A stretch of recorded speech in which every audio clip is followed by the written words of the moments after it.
রোজার মাস আসতে চললে গর্ভবতী মহিলাদের মনে প্রশ্ন জাগে গর্ভাবস্থায় তারা রোজা রাখতে পারবেন কিনা। অনেকেই গর্ভাবস্থায় রোজা রাখতে ইচ্ছুক। আজকে আপনাদেরকে এই প্রশ্নের উত্তর দেব।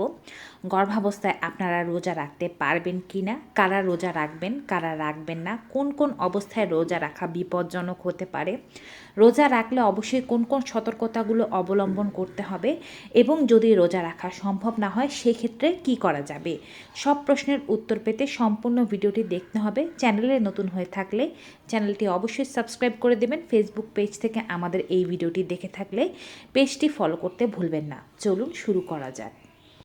রোজার মাস মুসলমান ধর্মপ্রাণ নারী পুরুষদের জন্য খুবই গুরুত্বপূর্ণ একটি মাস, তাই এই মাসে রোজা মিস করতে চান না অনেকেই।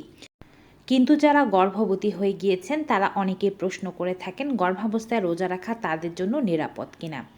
গর্ভাবস্থার প্রথম ট্রাইমেস্টার অনেক ঝুঁকিপূর্ণ ট্রাইমেস্টার থাকে, অর্থাৎ গর্ভাবস্থার প্রথম থেকে তৃতীয় মাস বেশ ঝুঁকির মাস হয়ে থাকে। এ সময় সতর্কতা অবলম্বন করা জরুরি। এ সময় অনেকেই রোজা রাখতে চান, কিন্তু কিছু কিছু গর্ভবতী মহিলাদের জন্য এ সময় রোজা রাখা বিপজ্জনক হতে পারে। আমরা সেটিও জানিয়ে দেব কাদের জন্য এটি বিপজ্জনক হতে পারে। আর গর্ভাবস্থার শেষ 3 মাস যেহেতু বাচ্চার খুব র্যাপিডলি গ্রোথ হতে থাকে, মায়ের শরীরেও অনেক ধরনের পরিবর্তন আসতে থাকে, তাই এই 3 মাসেও রোজা রাখা অনেকের জন্য বিপজ্জনক হতে পারে। রোজা রাখার জন্য সবচেয়ে নিরাপদ মাস মনে করা হয়ে থাকে গর্ভাবস্থার চতুর্থ, পঞ্চম ও ষষ্ঠ মাসকে। সেক্ষেত্রেও অনেক কথা রয়েছে। আপনি গর্ভাবস্থার যে কোনো মাসে থেকে থাকুন না কেন, অর্থাৎ আপনার গর্ভাবস্থার প্রথম মাস চলুক কিংবা নবম মাস চলুক, আপনি যদি শারীরিকভাবে একজন সুস্থ গর্ভবতী নারী হয়ে থাকেন সেক্ষেত্রে আপনার অবশ্যই এই বিষয়টি মাথায় রাখতে হবে। সুস্থ গর্ভবতী নারীরা রোজা রাখতে পারেন। সুস্থ না হলে কিন্তু অনেক ধরনের সমস্যা হতে পারে।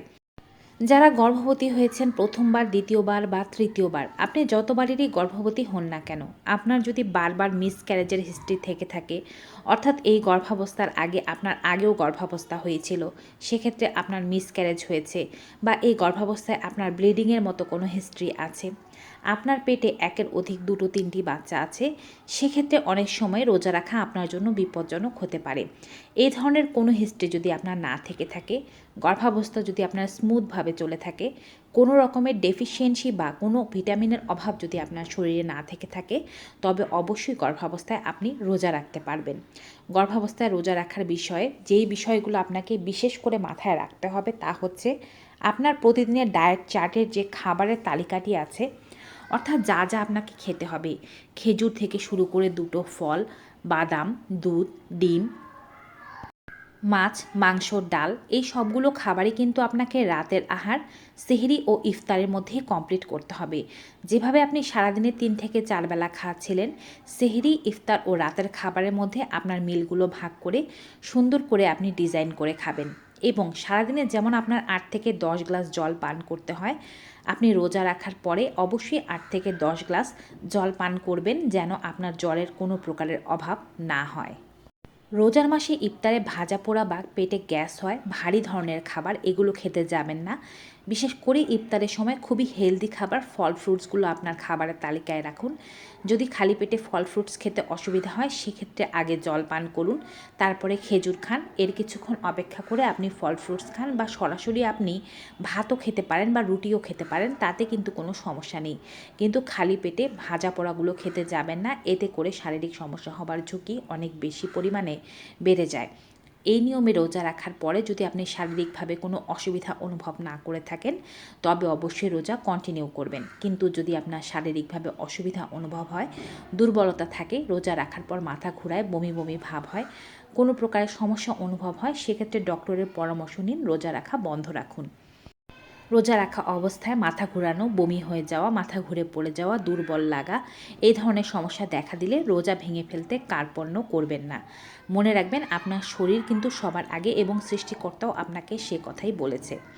যদি আপনার রোজা রাখতে ইচ্ছে করে, নিজের শরীরকে সুস্থ রেখে রোজা রাখার চেষ্টা করবেন। এখন কথা হচ্ছে কারা রোজা রাখতে পারবেন না। অনেকেই আছেন যারা গর্ভাবস্থায় খুবই লো ওয়েটে আছেন, অর্থাৎ যাদের ওয়েট খুবই কম। যাদের ওয়েট কম তারা গর্ভাবস্থায় রোজা রাখবেন না, কারণ এতে তাদের আরও সমস্যা হতে পারে। যারা হাই রিস্ক প্রেগনেন্সিতে আছেন, ডক্টর বলে দিয়েছে আপনার প্রেগনেন্সি হাই রিস্কে আছে, তারাও গর্ভাবস্থায় রোজা রাখা পরিহার করার চেষ্টা করুন।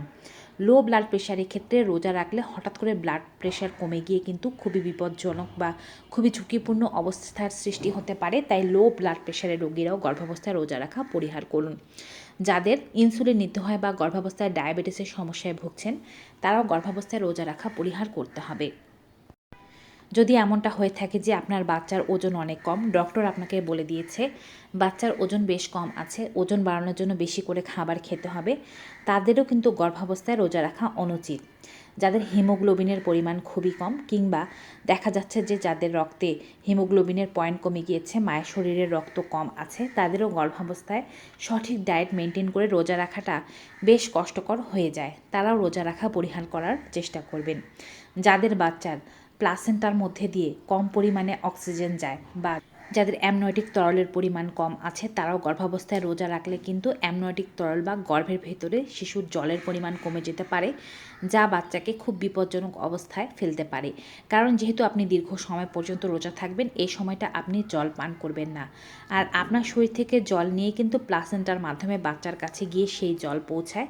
দেখা যাবে যে যদি আপনার শরীরে জল কম থাকে, রক্ত ঘন হয়ে যাবে, আর সেই ঘন রক্ত কিন্তু বাচ্চা পর্যন্ত পৌঁছাতে পারবে না। যার ফলে এই ধরনের সমস্যাগুলো আছে যাদের, তারা গর্ভাবস্থায় রোজা রাখা পরিহার করুন। নতুবা আগে ডক্টরের পরামর্শ নিন। ফিজিক্যাল ফিটনেস ঠিক থাকলে ডক্টর যদি আপনাকে সাজেশন দিয়ে থাকে রোজা রাখার জন্য, তবে আপনি ডিসিশন নিতে পারেন। এছাড়া রোজা না রাখাই ভালো হবে। এখন যারা গর্ভাবস্থায় রোজা রাখছেন, তারা ডায়েটটাকে কিভাবে মেনটেন করবেন? তারা অবশ্যই এই সময়ের মধ্যেই ফলমূল 2টো করে খাওয়ার চেষ্টা করবেন। লেবুর শরবত বা লেবুর জুস খেতে পারেন। 2-3টি করে খেজুর খাবেন। রাতের আহারে আমিষযুক্ত খাবারের মধ্যে ডিম, ডাল এগুলো রাখবেন। ডাইজেস্টিভ সিস্টেমকে ভালো রাখার জন্য টক দই খাবারের মধ্যে রাখতে পারেন। এর পাশাপাশি অবশ্যই রাতে ঘুমাতে যাওয়ার আগে 1 গ্লাস দুধ পান করবেন। রাতে আপনি যখন সাহারি খাবেন, সেই সময় কিন্তু চাইলে 1 মুঠো পরিমাণে বাদামও খেতে পারেন।